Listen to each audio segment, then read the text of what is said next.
আমার বরের পছন্দের খাবার হচ্ছে ডিম। তার নাকি ডিম সিদ্ধ বা ডিম রান্না বলেন, পাস্তা দিয়ে বা নুডলস দিয়ে ডিম নাকি তার অনেক পছন্দের হয়।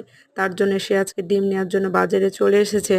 সে আজকে এক হালি ডিম নিল। আমি বললাম ডিম নিয়ে আসে আসলে চলো, তেল বা ডাল নিতে হবে। আর ওইদিকে ডিম নিয়ে আসে আসলে আমি আর আপনাদের ভাইয়া চলে এসেছি তেল নেয়ার জন্য, কারণ তেল আর মসুরি ডাল নিতে হবে। আর এইদিকে আপনাদের ভাইয়া হাঁটতেছে আর আমি আপনার ভাইয়ের পিছন পিছন যাচ্ছি আর ভিডিও করতেছি। আর এইদিকে আপনাদের ভাইয়া ডাল নিল আর হচ্ছে তেল নিল। তেল বা ডাল নিয়ে শেষ হলে আমি বললাম আপনাদের ভাইয়াকে সবজির বাজারে চলো, কারণ কিছুটা সবজি নিতে হবে। আর আপনাদের ভাইয়ের কাছে আমি আবদার করেছিলাম আমি জিলাপি খাবো। মাশাল্লাহ, এমন একটা বর পাওয়া ভাগ্যের ব্যাপার। সে আমার ছোট ছোট আবদারগুলো অনেক সুন্দরভাবে পূরণ করে।